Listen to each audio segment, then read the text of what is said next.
Hey, what's going on YouTube? It's your boy Crispy and I'm back again with another build video. This one is going to be on Mist. It's going to be like a super fast-paced attack style type build with like insane survivability. Like you'll just pretty much be able to live through anything, assuming you get the right setup in your run, of course. Um, I'm gonna have the description for all of the skill tree stuff in the description of the video, so that should be easy to access. Let me go back real quick. Well, I can at least talk about the skills real quick. So, Mist essentially is very safe because she plays off this first passive. And I played this a lot in the demo, and I played it a lot on full release so far. So, her passive is the first 3 attacks that against individual enemies deal 40% additional damage and grant Mist a 47% barrier that fades over 1.5 seconds. This effect can be triggered again on each enemy after 6.7 seconds. So, with that being said, this ability Fleche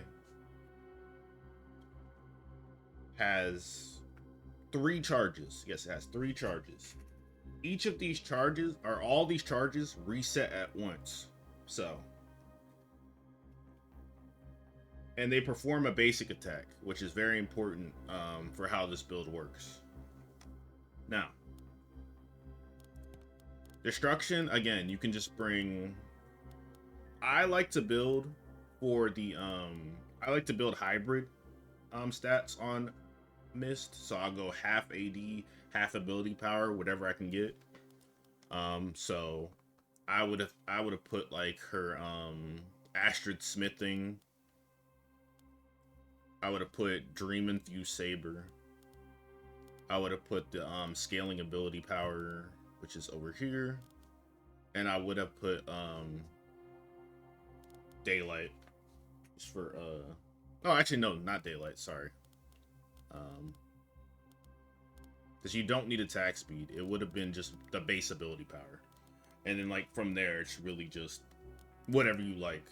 For life, I always run like the same things on the life tree. I haven't tried anything else yet, which is just a steel refinement, second wind. I always take just in case I mess up, and reduce the shiner guidance by 100%, which works really well with like getting extra dust from shrines when you have that upgrade.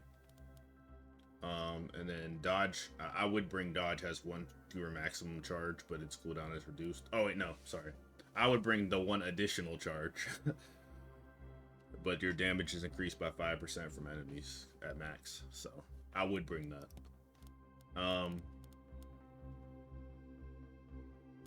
Here, I always bring the same stuff for the shop. I bring the dust from dismantling, chaos shard, level 4 memory at the start, just for randomness. 100% chance for the shop to have 2 additional items, which is very important. Defeating enemies grants 2 dream dust. That can be important. And then the 3 platinum coins is very, very, very important once you have that unlocked. But it's not, none of this imagination stuff is necessary for you to do well with the build. It just eliminates some of the RNG that comes with looking for the components for it. The only thing I bring here for this skill is Fleche's damage is converted to light damage and you teleport instead of dashing. I find this to make the gameplay a lot more fluid and you dodge more abilities that way. You technically could bring the coup de grace, which is when the ability hits at maximum range, its damage is increased by 80% and explodes, damaging a wide area.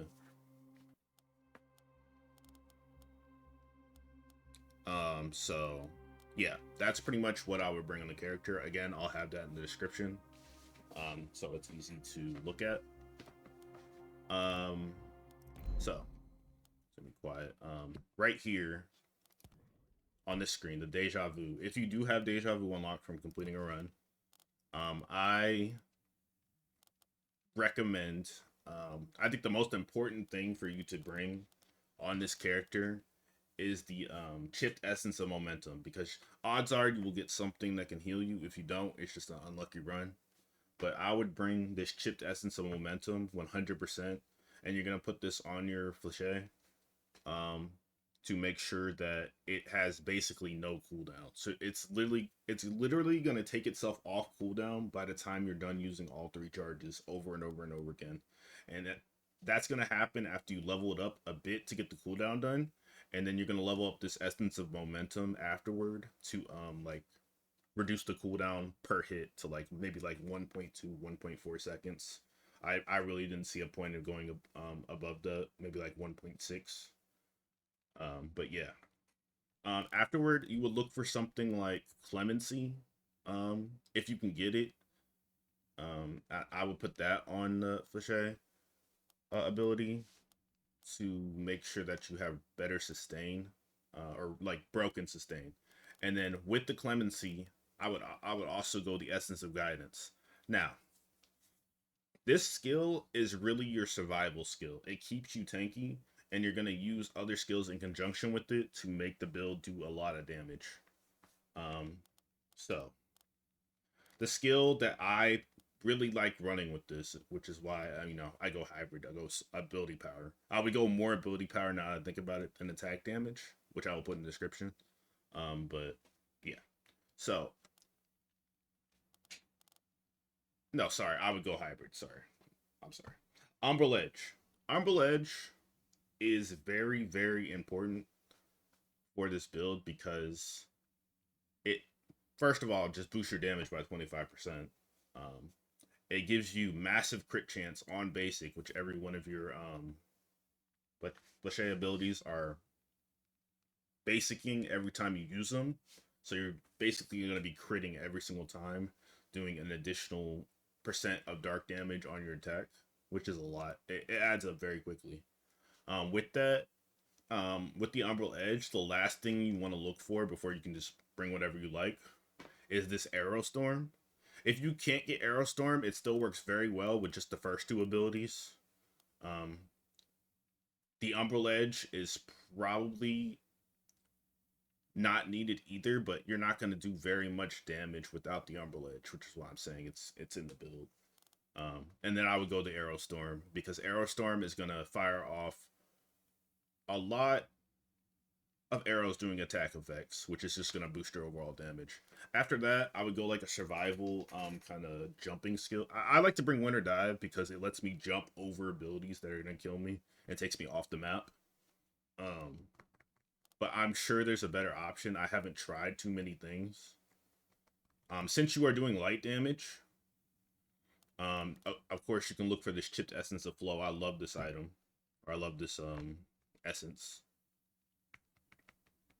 and that's gonna allow you to take which one I'll cool down. It's gonna allow you to take this Umbral Edge to basically have no cooldown while you're attacking. It's gonna have basically no cooldown. It's gonna be off cooldown by the time it goes down, and so that way you have 100% uptime on your Umbral Edge, or if you have Arrow Storm, you have 100% uptime on your Arrow Storm.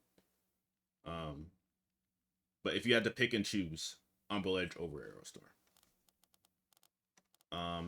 And that's the main components of the build. I'm gonna list like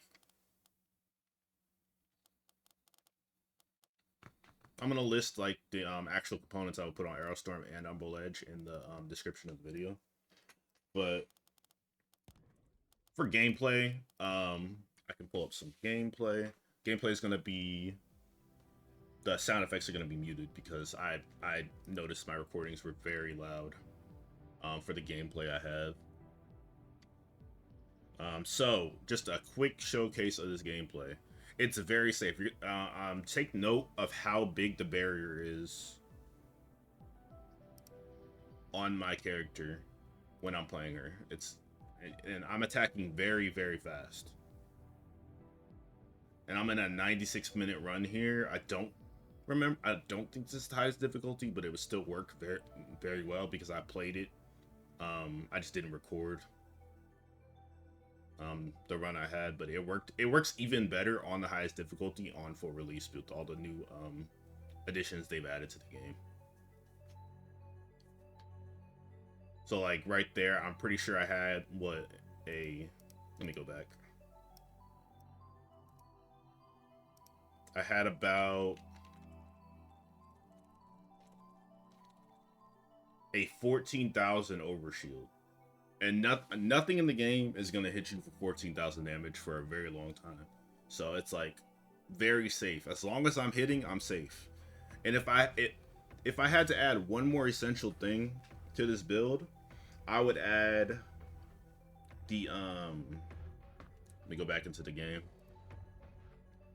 So if I had to add one more essential thing into this build,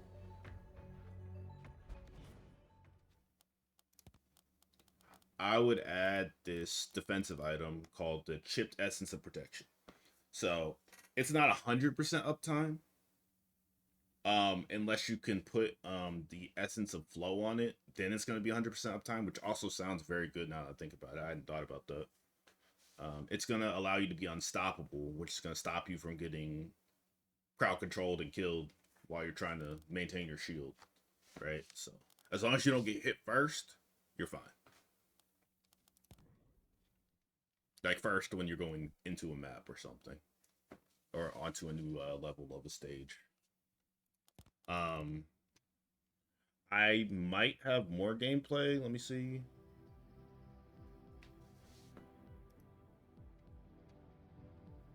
Just check it real quick.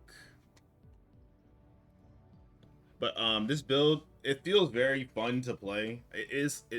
You don't want to play it way too much, obviously, because it can be like a little hard on your hands, but it's viable for all the difficulties. It's very fast paced. I like it because it keeps me very active and engaged in the gameplay, which obviously is going to allow you to dodge more things as you're having like a higher APM or whatever. Let me mute this. And I'm gonna look. So I should have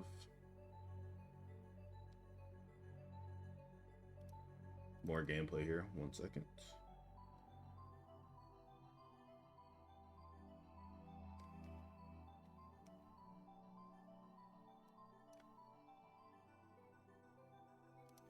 Save that one too late.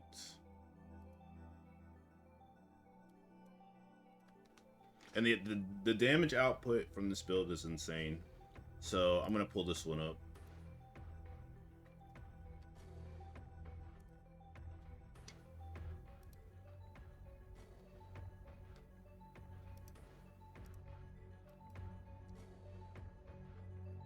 So this build, I was 115 minutes in, probably the same run, but I just want you to see, like, I only have the Fleche and the Umbral Ledge, and it's still gonna output insane amounts of damage, insanely survivable.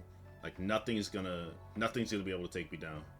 But I still played it safe because I didn't want to get like hit by all these balls at the same time, which would essentially just maybe one-shot me with that low of a shield. But yeah, a million HP gone just like that. Melee character, which melee can be kind of hard in this game, but this is a good way to. This is a good one to play. Mist, very fun. So that's pretty much it. If you guys enjoyed the video, please do leave a like, and I will be posting more build videos as I like play the characters more and discover like what I think is really broken and what my friends think is strong as well. I might do like a support build too if you like playing with friends and you just want to be like a healer shielder kind of build. I found something that's very good for that. So yeah, I'll see you guys in the next one. And again, the build is in the video description, and thanks for watching.